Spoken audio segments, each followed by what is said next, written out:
Yo, c'est Vizi et bienvenue dans une nouvelle vidéo.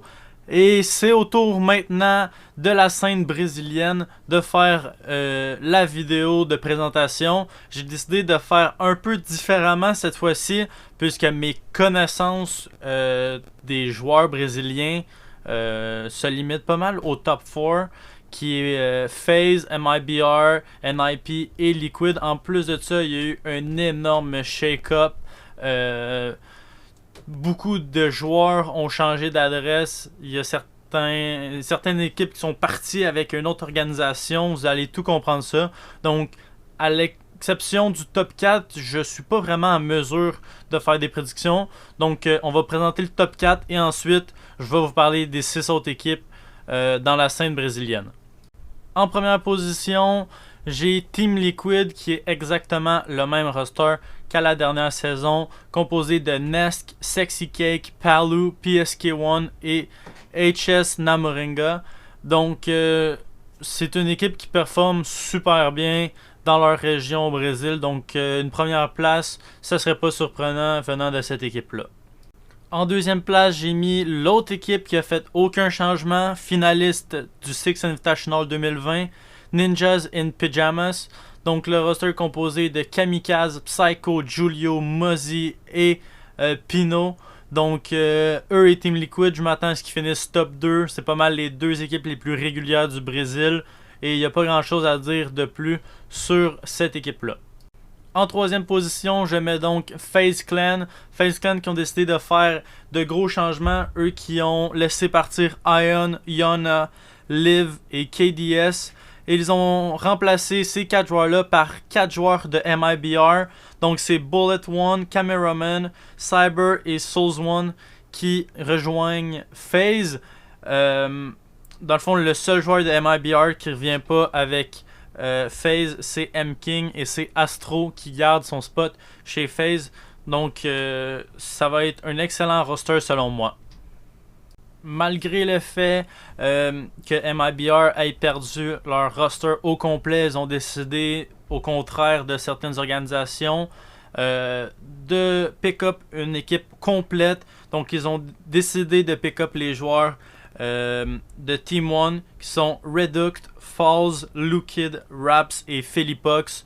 Donc un top 4 pour eux, ça serait assez normal à voir. Donc maintenant, on tombe à l'extérieur du top 4. Je vais présenter les équipes en ordre totalement aléatoire, puisque comme j'ai dit, je pense pas que j'ai les connaissances assez de la scène brésilienne pour les classer dans un ordre particulier. Donc on va commencer par l'équipe W7M Gaming, qui est Panico, Gui, Pedrin, Hertz, et ils ont décidé de kicker Frizao pour aller chercher Kurt. J'ai recherché un peu sur lui. Il n'a pas joué en Challenger League brésilienne la dernière saison. Donc je sais pas de où il arrive. Je sais pas si ça va être une meilleure acquisition. Mais c'est tout pour le roster de W7M Gaming. Donc une équipe après l'autre, on a vu les joueurs quitter pour d'autres organisations. Comme j'ai dit, les joueurs de MIBR qui sont partis chez FaZe Clan, les joueurs de Team One qui sont partis chez MIBR. Et Team One, au lieu d'acheter un nouveau roster, ont tout simplement créé leur roster à eux. Donc, ils ont décidé de pick up Alemao qui était avec INTZ la dernière saison, KDS qui était avec FaZe, Lagonis qui était avec Black Dragon, Levi et Neskin qui étaient avec Team Singularity en Challenger League durant la saison 2020. Donc, c'est un nouveau line-up. J'ai vraiment aucune idée à quoi qu'on peut s'attendre. Mais de nom, je pense que c'est un roster qui peut être quand même assez solide. Par la suite, on se transporte maintenant à l'équipe INTZ. Eux qui ont fini meilleur des autres, si on peut l'appeler, derrière le top 5 de l'année dernière qui était Liquid, MIBR, NIP, FaZe et Team One.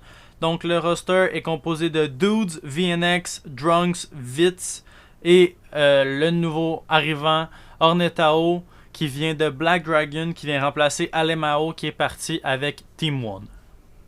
Parlant de Black Dragon, ils ont profité du kick des joueurs de FaZe Clan pour aller en chercher 3, qui sont donc Ion, Yona, Liv, En plus de les ajouter aux anciens joueurs qui étaient déjà avec Black Dragon, Oxord et Patoxy. Donc les joueurs qui sont partis de Black Dragon sont PZD, Lagonis qui est parti pour Team One et Ornetao qui est parti pour INTZ.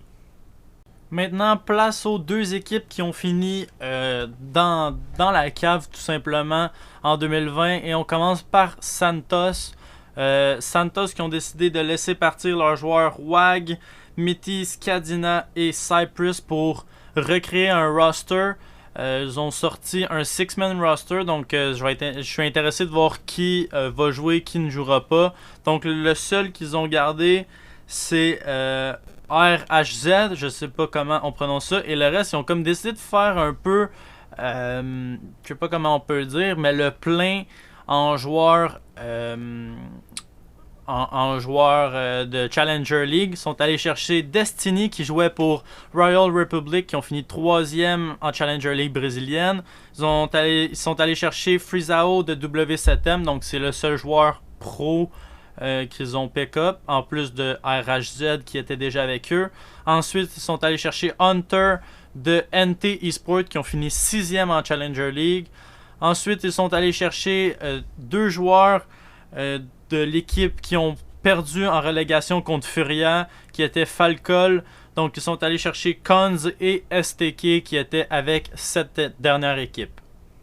Pour finir, malgré le fait que l'équipe ait fini dernier de la saison 2020, ils ont quand même réussi à se qualifier pour le Six Invitational. Malheureusement, ils ont décidé de faire des changements. Les joueurs qu'ils ont gardés sont I, Landa et Miracle. Donc Fred QX est parti, Novice est parti et Bursa. Et ils ont décidé de les remplacer par Rare qui jouait avec NT Esport en Challenger League brésilienne, ainsi que Fenezzi. Donc ce joueur-là, j'ai recherché un peu, j'ai trouvé absolument rien. Je pense qu'il vient tout juste d'avoir 18 ans et va justement faire ses débuts en compétition avec l'équipe Furia. Donc en conclusion, on va avoir une saison assez excitante du côté du Brésil. Je pense que le top 4 va être assez clair. Ensuite, la bataille pour la 5 et 6e position risque d'être assez intéressante. Il y a plusieurs équipes qui ont fait d'énormes changements. Des joueurs qui ont changé d'organisation au complet. Il y a eu une espèce de gros roster change du côté du Brésil. Je vais probablement suivre un peu plus la scène puisqu'on est rendu avec des best of 1, donc plus facile à suivre, moins de games, moins de maps. Les matchs seront joués les samedis et dimanches à compter de midi, heure du Canada, et donc 17h, heure de France. Donc j'espère que vous aurez aimé la vidéo. Dites-moi si vous êtes un peu plus connaisseur de la scène brésilienne, vos prédictions de 1 à 10. Sinon, si vous connaissez juste le top 4 un peu comme moi, dites-moi qui vous pensez qui va gagner cette saison régulière. Sinon, je vous dis à la prochaine tout le monde. Ciao, bye.